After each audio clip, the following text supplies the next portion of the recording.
Many of us that talk to you here on YouTube that come from the conservative point of view have had one point in our lives that really defined us, that made us go from one way of being to another way of being. And many of us refer to that as a red pill moment. For me, that wasn't necessarily one particular instance. It was a series of events that led me to where I am right now today, and my thought process, my way of thinking, and the way I view the world and the way I operate and behave. Now, let's back up a little bit and tell you a little bit about me.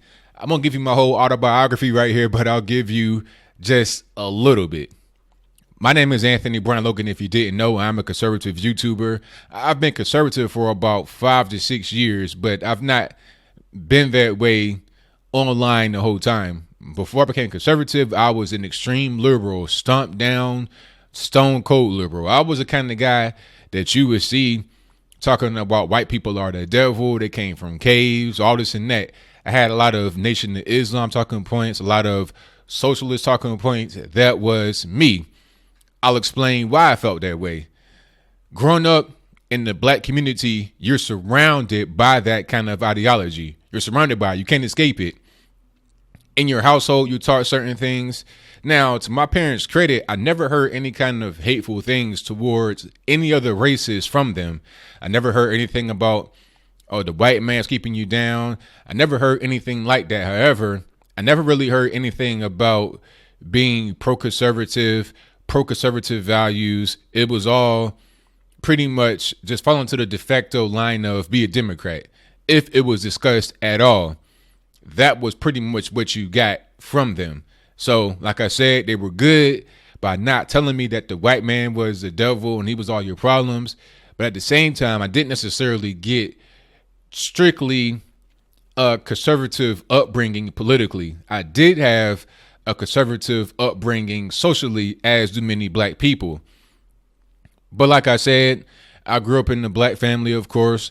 I grew up in all black areas until I got to high school. And then it became a little bit more mixed, but it was still majority black. And we all know that the black community votes 95% for the Democratic Party. So that was my exposure. That's pretty much what I was around. Fast forward to my early 20s. I'm be 34 this year, by the way. But fast forward to my early 20s.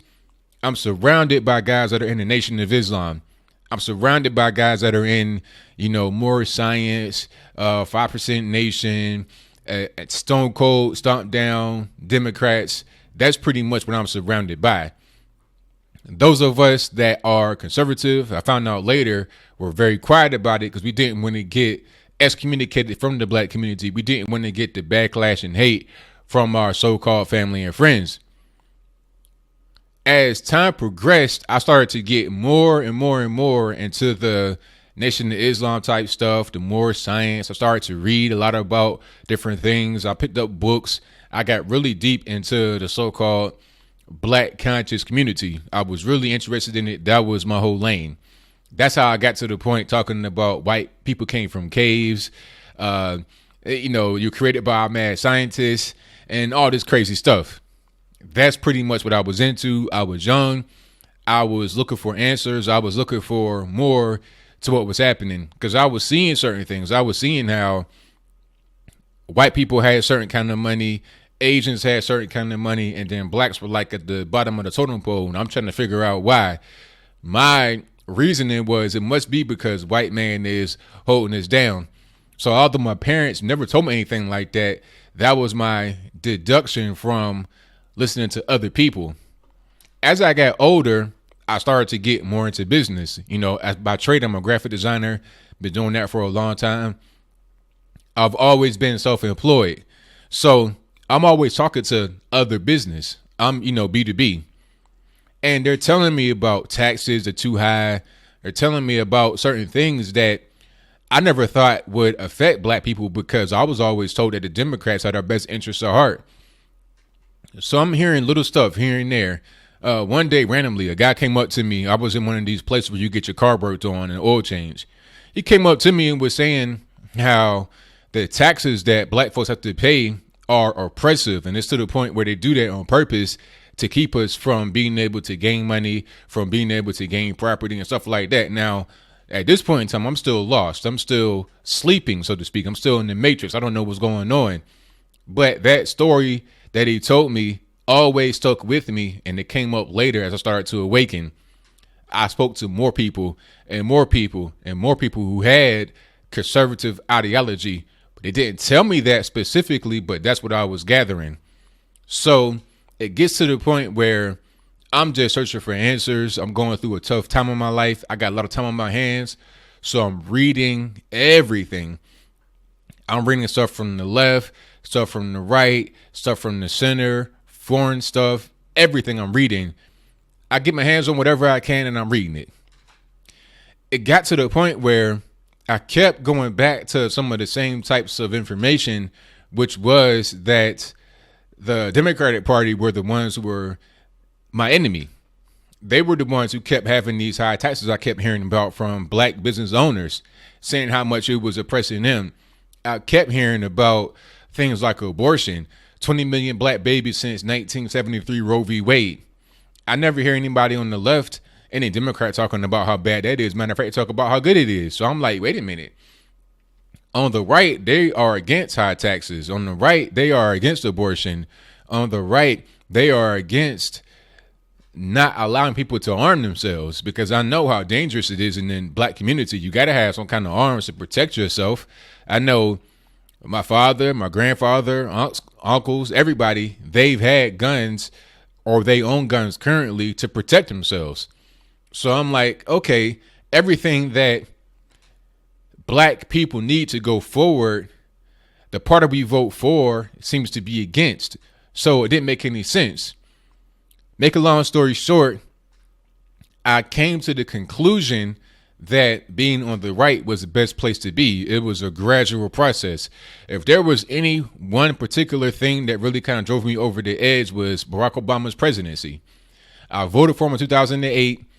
At this point in time, we had an office. When I was, working at an ad agency, we had like 15 people in there working. It was a party we had. People were in there crying. It was a monumentous event. You got a first black president.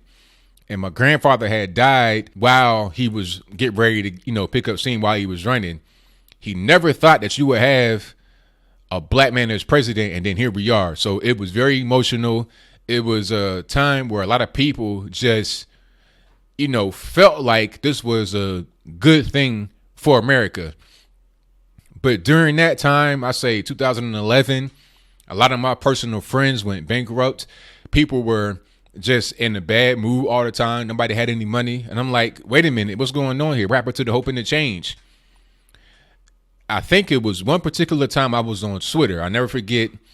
And I'm sitting here talking about a way to make money just randomly. And a lot of my people that I knew in business that right around my same age hit me up instantly. Like, how do you make money? What's going on? It's like we were all sitting there looking for answers. And I think at that point, that was probably the turning point right there, where I was like, okay, I'm starting to see that this presidency for Barack Obama was not the right thing to do. So that was like in 2011. 2012, I think things kind of got worse. And I decided to just change my point of view, my way of thinking. I became more conservative. I thought about things differently. I want to say that my change in political ideology, my change in my way of thinking was also due to me growing up, because, I'm going through my 20s and I'm trying to figure out life. At the same time, it was just the information I had been accumulating through my reading and research, just putting dots together. 2 and 2 still equals 4. I used to watch MSNBC. I used to watch Rachel Maddow, all these people. And then it got to the point where after my reading and my research and being away from that for a long time, when I went back to it, it was intolerable. So then I was on YouTube searching for Rush Limbaugh. I'm like, okay, I kept hearing about this guy being a demon, being a racist or whatever. I want to hear what he got to say. So I'm listening to it. I'm like, okay, what he's saying makes sense to me. I can appreciate what he's saying much more than what I was listening to previously. Ever since 2012, my life has been going up and up and up and up. I let go of the victimhood mentality I had. Before, when I wouldn't get a certain job or when I was not having any money, I would say, oh, it's because I'm black. It's because I'm a victim, all this, that, and the third. When I let go of the victim mentality, that's when I was able to have more things, to be able to take control of my life. When you allow others to make you into a victim, when you are a victim yourself and you blame other people, the person you blame for your victimhood status controls you. Everything that you want in life has to come through that individual. And what kind of way is that to live when you hate them, but at the same time, you're relying upon them for all of your daily needs, your resources? When I became a self-realized man, a self-actualized man, when I got rid of the victimhood mentality, I was able to manifest all around me that I wanted. People left my life, and that's fine because they were nothing but anchors anyway. At a certain point, people in the black community are afraid to upset their friends and family, but just know there's a better community out there for you. I'm not saying that you're going to leave black people. Far from it. I think that I've gained more black folks that support me, that are conservative, who are very helpful in my life than I had people that were around me when I was a liberal. People that were around me when I was a liberal, many of them may have been black, but they were like anchors. Now people are more like, elevators. They lift you up rather than keeping you in the same place. So if you lose people, that's fine. They don't need to be around. Anyway, once you get past that fear of losing people, once you get past that fear of not being a victim, because that is a fear as well. If you can't blame somebody else, then you can't run back to somebody else. It's like being infantilized. When you are a baby, you can cry and get your mom and your daddy's attention and get your needs met. When you become an adult, you can't cry anymore. But many of us like to still cry and get mom and daddy's attention. That's what the whole victimhood narrative is. People that are afraid to go out on their own and be somebody. So that is my red pill experience. Not really a moment. There was a couple of moments here and there. When everybody was broke in 2011, when I sold my car in 2012 and didn't have a car for 4 years, that was another one. But ever since I decided to not be a victim, I think in the year 2011, my life went down for a minute. I lost people, lost friends, family members, whatever. But after things were a little bad, they rose up exponentially. If I would have stayed in that victimhood mentality, I would never have gone up. It's one thing to stay at a low place evenly for a while. You may feel comfortable in that low place for a while, but how are you ever going to rise? You may have to be like this, go like this, and then go all the way up. Don't be afraid of the low point. Look forward to the high point. So that's pretty much all I got to say. So what say you? Have you had a red pill moment? What was your red pill experience? Was it a matter of days, weeks, months, years? Are you still in the process of going from a caterpillar to a butterfly, essentially? Are you still cocooned? How do you feel about those who speak out against you? Are you thinking that they're going to be people that you need in your life? Are you not going to need them? Whatever your thoughts are, please let me know in the comments below. And that's all I got to say for this video. If you like what you heard, please comment, rate, share, and subscribe. Peace.